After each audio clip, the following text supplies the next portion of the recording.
How do you process all of this when you Well, come I back mean, home? this is work from 30 years, but I think for many of you, you understand, even coming from Ukraine to here is a whole lesson to learn how to acclimate and reacclimate back and forth. And to be honest with you, there are a lot of ex-girlfriends that can tell you that I did very poorly for a number of years until I learned about what my reality was. And,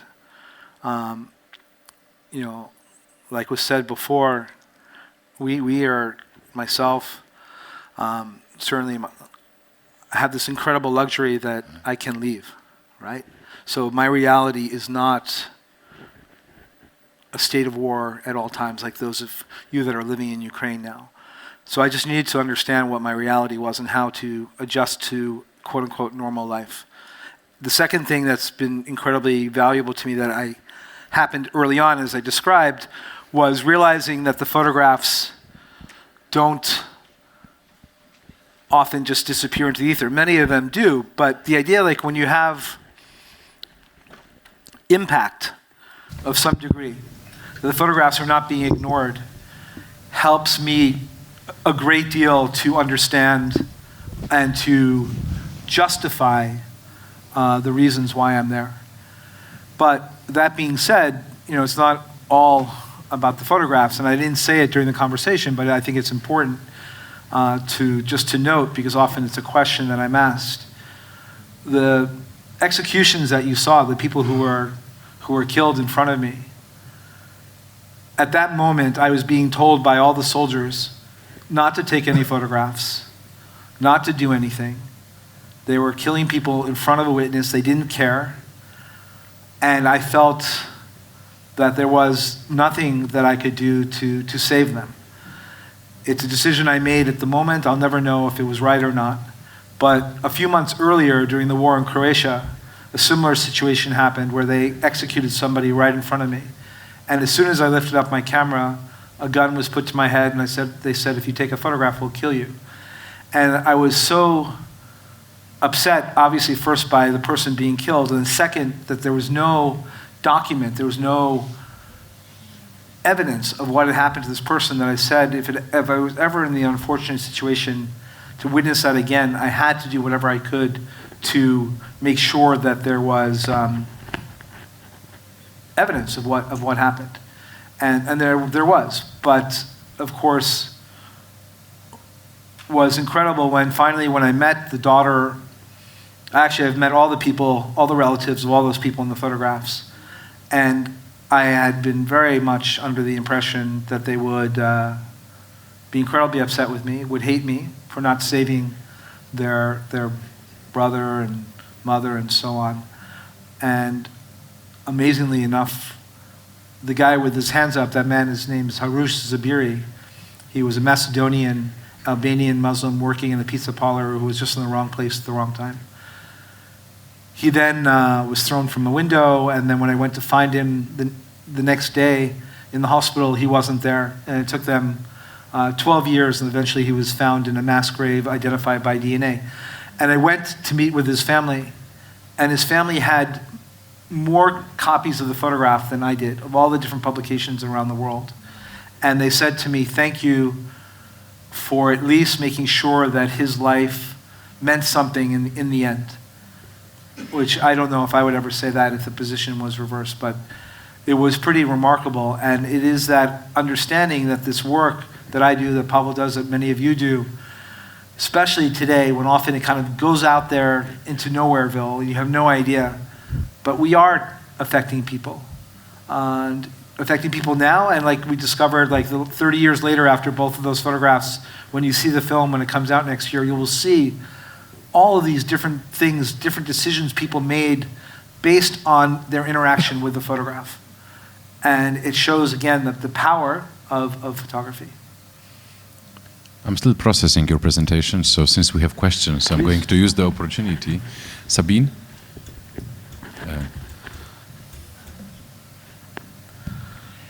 Thank you, Ron, for your work. No question, it's important. And the work that journalists do, it has an impact. And the challenge is, I guess, for all of us to stay in the position of strength, to stay hopeful that we are on the right side of the history, right? And I don't know what you do in your daily life to remind yourself about that, or how you recover. For women, I think it's very common. We share about self-care and how we take care of these challenges, but I think it's especially must be difficult for men, because a lot of us culturally grow up of men not being allowed to cry or or to feel or to have emotions. And I think it would be very bold and mature. I thank you for sharing that about your relationship past. I think a lot of young journalists in the field risk their lives without realizing also consequences of how important it is to set boundaries and protect your personal life. So if you're willing to open up a bit more about it and share, absolutely, that would be wonderful. It's so important. So, I'm a co-founder of the Seven Foundation, and one of the mission statements of the foundation is that we provide visual journalism training to students of the majority world and underrepresented communities in G20 countries. So we've taught over 1,000 students so far for free in the last 2 years. And one of the things that we are very aware of and the importance of is this idea of understanding how to live your life when you do work like this. And most importantly, it does not have to be war. It does not have to be a conflict. It can be doing a story on a family in Warsaw that you spend time with and you get attached to, and things happen and there are emotional ups and downs. And it's incredibly important to understand, how do you process, how do you deal, how do you still give dignity and do your work well, and so on. I think that one of the things that certainly has happened in the last, and it comes out of Sarajevo, but certainly in the last 10 or 15 years, has been this idea about post-traumatic stress. PTSD in English is the acronym.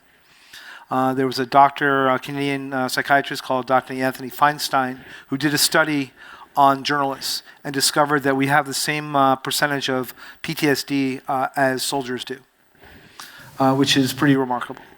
And there's, of course, as you mentioned, a huge stigma attached.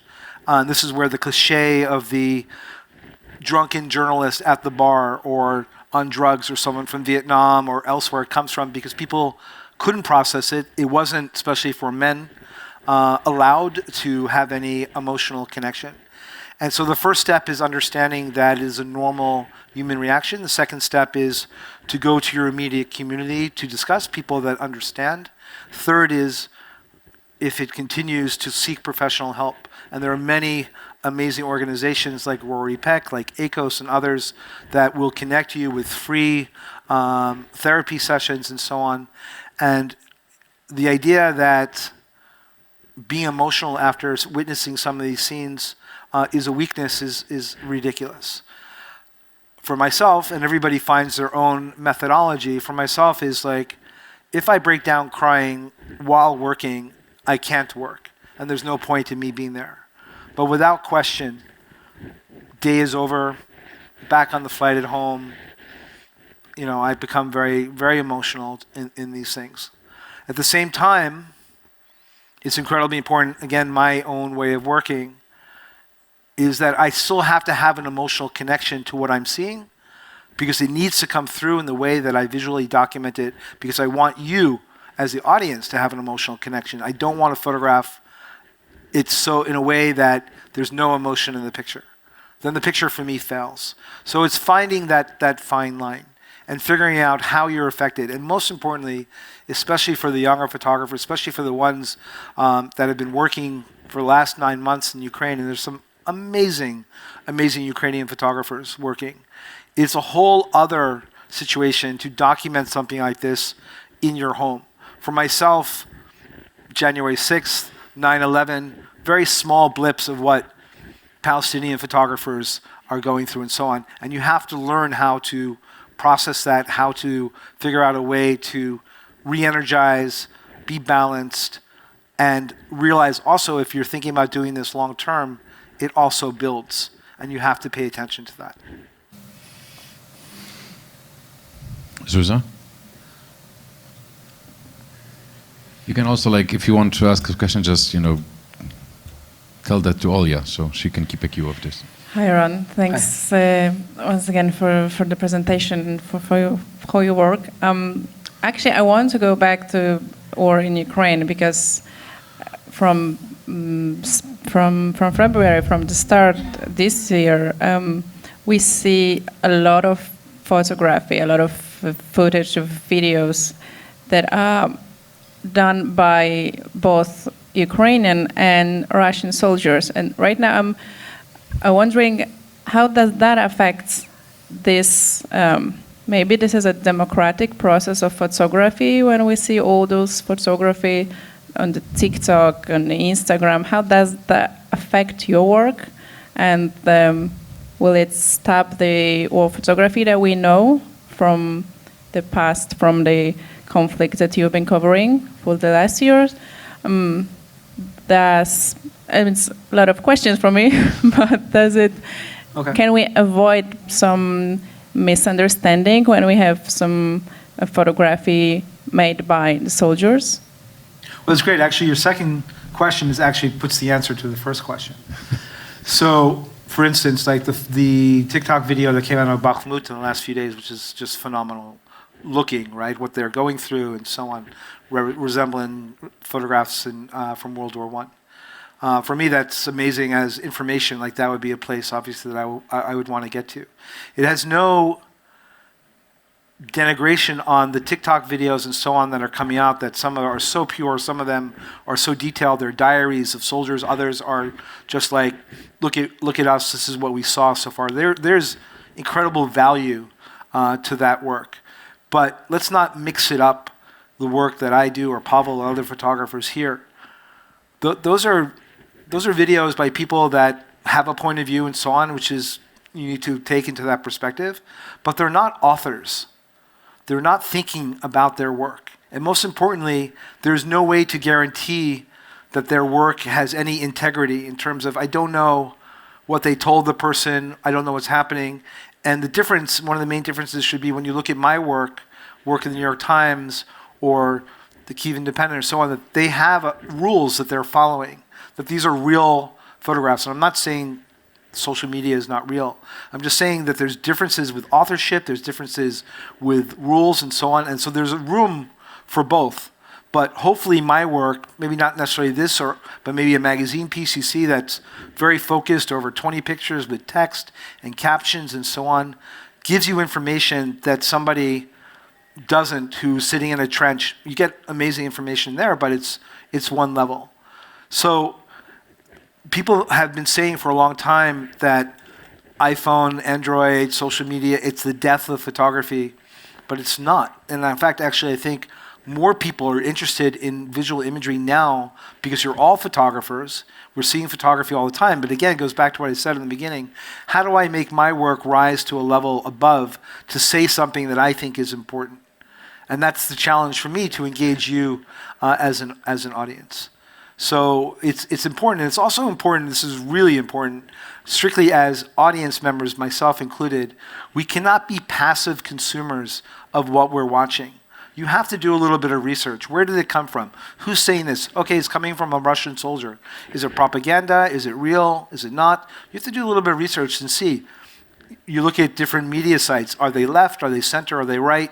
The best is to look at everybody and then you make your own conclusion, because you'll see often the same things with different interpretations. So there's a challenge to us. This idea about media literacy, visual literacy, is incredibly important because it is getting so dangerous, especially with deep fake videos and fake photographs, that things are happening that will cause people to react in a different way, but they're not actually real. So there's a lot of different things going on, but I think if we're all smart about it, we can be enhanced in what we see that's going on. There's room for myself and my colleagues, and there's room for the social media as well. Thank you very much, Ron, for your very moving presentation. First of all, I loved what you just said about media literacy. Second, I think my question is a kind of follow-up to the previous one. Do you use mobile phone to take photos? Absolutely. It's in fact, the phone today is better than my cameras from 5 years ago. I think also, depending on the situation, I give this as a great example. In Haiti, which had a very powerful earthquake in 2010, I spent a lot of time in Haiti, so 3 or 4 years afterwards, there were still people displaced, living in very difficult situations. I walked in with big cameras and so on, and they're just like, get out. We're tired, just leave us alone. Okay, I go back to the hotel, I leave all my cameras, I come back to literally the same exact place with my iPhone. Hey, you got a camera phone? I got a camera phone. Cool, yeah, can I take a picture? Yeah, no problem. All of a sudden, you're relating to them on a different level. So there's benefits in terms of quality, there's benefits in terms of the way that you present yourself as a photographer. There are certainly benefits of having better equipment at different times, but the phone, the Google Pixel, the iPhone, all incredible tools. And the key is, of course, it's so important with photography. It's like, if you have a better pen, it doesn't make you a better writer. So it's what you do with your camera. That's the key, and the way you see the world and the statement that you're trying to make. And nowadays, pretty much any camera phone from the last 3 or 4 years, you're going to take high quality photographs. It's just what are you going to do with them? What are you trying to say? That's the important thing. What are you trying to say? Okay, I'm going to take this one. If you want to ask a question, just raise your hand so we can queue you up. If not, then given the nature of what you capture, when do you say that's a good photography? Oh, I've never taken a good picture in my life. I keep trying though. It's got to keep the goals keep moving.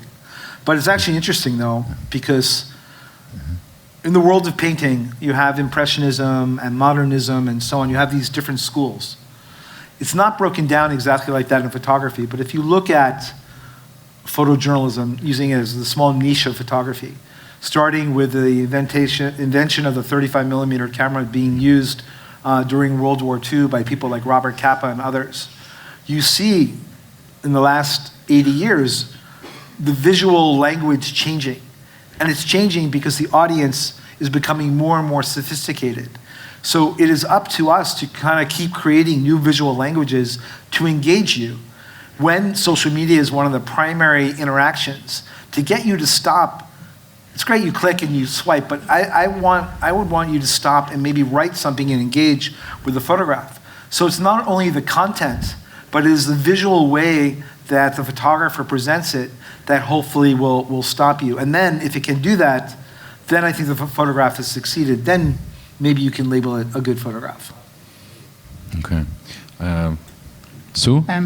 Thanks so much for the presentation. I just wondered if you've been doing this for a long time, but whether when this happened and you covered the events at Congress last year, if there was something different being in your own country that surprised you in how you responded as opposed to the decades everywhere else?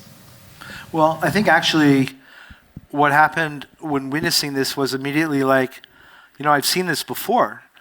I was in Moscow when they attacked the White House. I was in other countries when they did similar things.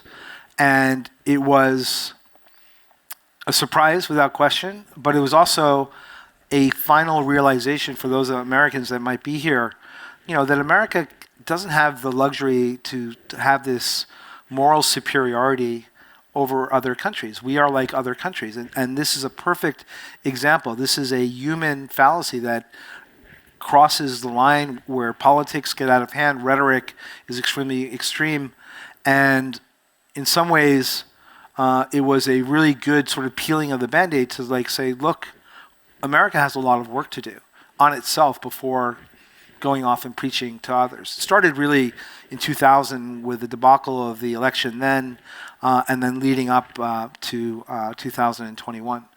So it was strange without question, but I was really very, I wouldn't say happy, but I thought it for myself, as a journalist, it was an incredibly important event to put my interpretation on, which I was pleased about that aspect of it. Yeah.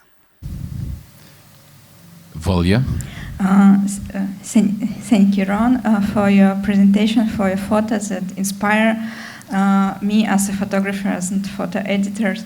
And you told about visual language, but my question may be a bit similar, but maybe a bit different. How do you think, for the many years, photojournalists and photographers was only photojournalists and photographers, but time changes, and do you think, does photographers today need to be like multimedia journalism and cover all kind of media that he can? I mean, video, audio, and maybe being a little bit of a producer and so on. So what do you think, and how do you work now? Thank you.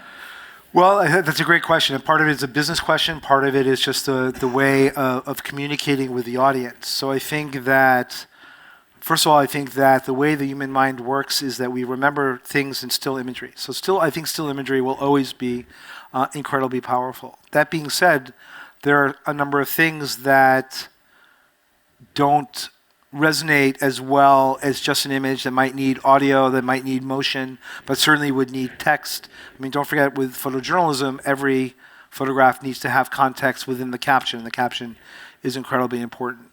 But on the business side, there are many clients that feel that photographers should be able to do everything now. Like, you need to be an editor, you need to do audio, you need to do video, and so on. And I think that is a very dangerous step. I think that's why there are great videographers, there are great photographers, there are great audio people, and so on. But finances don't allow you often to work as a team. So when I have the option, I would prefer myself to be able to work with at least one other person and share the ability to concentrate on different things. When I'm told or asked to do both, in terms of video and stills, video with audio as well, there are times when I'll dedicate one day for one and another day for another, depending on what's happening. Or like from Ukraine, that video is nothing special. It's more, I was there, it's GoPro video on a camera. There's no framing, it's just to place something. So it depends also, what is your goal in the end? How do you want to communicate to the audience? And it's obviously best to understand that before you start, because it'll make your production much easier. But I think that we are often being asked to do many different things, primarily because people in their offices think because of technology things are so simple, but they're not. And I think you see the differences between well-produced pieces and pieces where a photographer has an hour to do everything and doesn't have enough of anything. So it's often, if you have these conversations with your editor, be realistic in what you can promise and fight back and say, like, no, then I need another day, or I need more money to do this, and so on. Don't automatically just go, well, your camera can do it, so you can do it. It's not the same. Hi. Yeah, Ron, thank you for impressive job you're doing. Thank you. But my question is not that much related to the photography. I'm interested in the things you mentioned, because I think it's important for the community to understand your motivation as well. You've mentioned that you're seeking all the opportunities to speak to the relatives of those people whom you portray or whom you take pictures of. After 12 years, you've mentioned that. So my question is, what is your motivation to speak to those people? You know, because it goes much beyond the picture, beyond the photojournalism. So could you please tell us what motivates you to go, not just to show the picture, not just to make pictures, but also to investigate the stories of their lives, of their relatives? Well, I think there are a few different motivations. And to be perfectly honest with you, I'm a fan of history, and to watch history unfold before me, which often comes in the form of conflict, and to be able to then document it and share with you my view, which is an incredible privilege, but also a serious responsibility, is amazing. And it's for myself. You know, there's no kind of altruistic part of that. It's like, I want to be in Berlin when the wall comes down, or in Baghdad when the statue comes down. I want to see these things for myself and to document them. But as I said before, now having done this for so long, I see these other lives of the photographs, like the people in the photographs, people connected to the photographs. A lot of my photography is used in education. It's in textbooks, and there's curriculum written about my photography for high school students and so on. That's also an incredible responsibility and privilege to be able to help interpret history for people. As you said before, yes, it's a cliche about the first draft, but in some ways it's true, or used in conjunction with other academics speaking later on after the event and using the photography in context. I think we all, with our lives, would like to have some impact beyond our immediate family. This particular thing allows me to do that, and I think, based on what I've seen so far with my work, to do some good, to hold people accountable and responsible. And using the photographs from Bosnia of the executions and the prison camps. So yes, the work has been used to indict and convict people of war crimes, but it's also been used to hold people accountable for their lack of action. During the politicians during that time, Tony Blair, John Major, Bill Clinton, George Bush, Helmut Kohl, Mitterrand, and others, they all saw those photographs. They were all published in the magazines and on television and so on, and there were other journalists doing similar work, and they chose to do nothing. And by extension, in those countries, certainly in the United States and other countries, people voted them in and out of power. People that also read the newspapers and magazines and knew what was happening decided, we don't really care about that. Similar to what eventually wound up happening with Syria, where people just stopped caring and stopped paying attention. And that's where Ukraine is entering that phase. And one of the things the Russians are hoping, that the world will forget about Ukraine. And it's one of our jobs and responsibilities as journalists is to say, no, this conflict is still going on. I know you're tired of it. I know you're tired of war crimes. I know you're tired of this and that, but it's still happening. People are still being affected, and you need to pay attention. And we are connected. Ukraine, the United States is connected without question. NATO is connected without question. It's not just something happening in some far-off part of the world that nobody has anything to do with, which is almost impossible anyway. But we are all connected. So let's live up to our responsibilities. And again, photography cannot stop a war on its own. It cannot change the world on its own. But it can play a role in that chain, which involves all of us as citizens of wherever, or global citizens. And it plays that role. And that's an important role to play. And that's a lot. And I hope that myself, my colleagues at Seven, and colleagues here take that responsibility seriously and continue to try to do that. Because that's a pretty amazing motivating factor to try to do something. And the last question. Thank you, Ron, for your presentation. My question is more about ethics of photojournalism. Obviously, as for me, I feel like your picture is very powerful and effective in a way. But as you mentioned, that public reaction of the public could be different. For example, one would say it's too graphic and disturbing. Another would say it's these pictures prompt me to some solutions or to change the world. So my question is, where is that line to photojournalist can cross or not cross while capturing these pictures, these situations, specifically in Ukraine today? Should the photojournalist to capture dead people and some tragic situations? It's a very good question. There's been certainly on the American side for many years an imbalance of it's fine to show brown people dead, black people dead, but if it's American, you can't show them dead, right? It's sort of a completely hypocritical, multifaceted problem. And that exists to lesser to degree in Europe, but does exist. I think for a lot of this, it comes down to this idea, well, there are two parts. One is a graphic image for the sake of being graphic, I think, fails completely, and there's no point in doing it.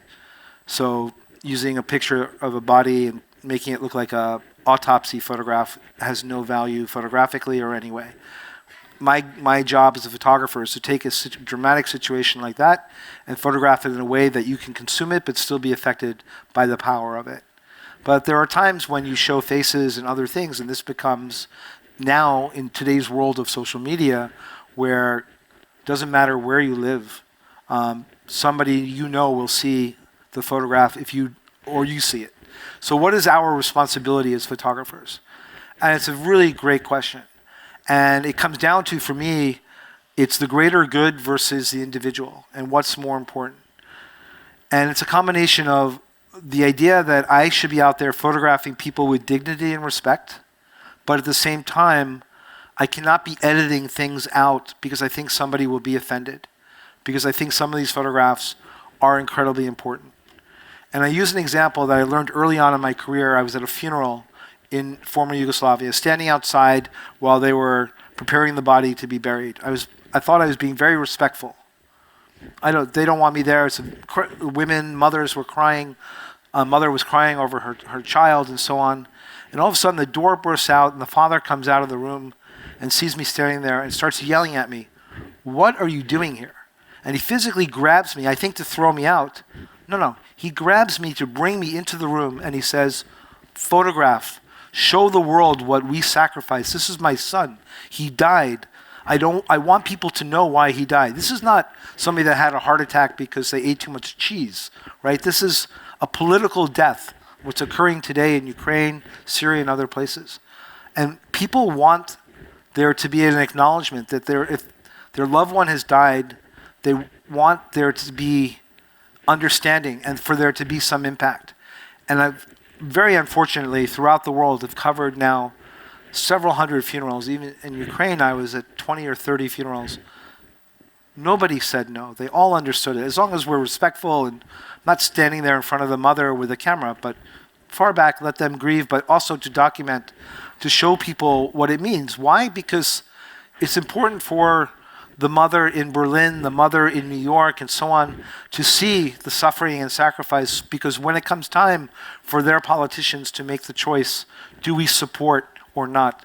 To know that it's not just about guys running around with guns, but civilians like us, like our families, are being affected, and there needs to be some action. So that's my personal choice. Other photographers might say something differently, but I go back to the interview and time I spent with the daughter of the woman who was killed in one of the most famous photographs from that conflict. The photograph is published somewhere in the world almost every week, and it's her worst ever experience to see her mother dying there, and yet she still says, in the end, as much pain as it caused her, that it's important that photograph was taken. And so I use that as my judge. My last question to you, and it's going to be a cliche question, so already sorry for that, but you, throughout your career, you were seeking war, in a way. Whereas here we have many people who never did, but the war found them. And now as journalists, we learn how to deal with it. Do you have any advice? Yes, it's this has happened to the photographers in Israel, Palestine, to the photographers in many places that were portrait photographers or fashion photographers, and all of a sudden they were thrust. There's a photographer, I think his name is Lipkos in Ukraine, who I was told is a wedding photographer, and his work is incredible. So there are times where people think they feel that there's a cause to go for, and there's a motivation. But there are other times where it's like, not everybody should be documenting war. It's incredibly difficult, and it's fine if you don't want to. I think if you want to contribute visually, you find other ways to do it. You don't need to feel like I need to be at the front line. I need to be here. I need to be there.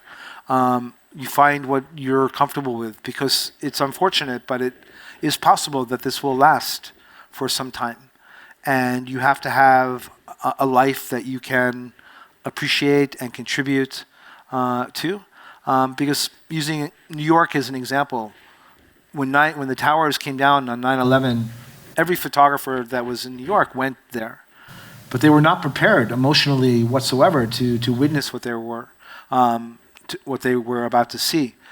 and it affects them for a long time. So going back originally to one of the earlier questions, if you're a photographer working in Ukraine as a photographer and you're affected, obviously aside from your effect as a citizen being attacked, but as a journalist, there are places to reach out to for help, to help you work through this, because this is something that will remain with you for the rest of your life.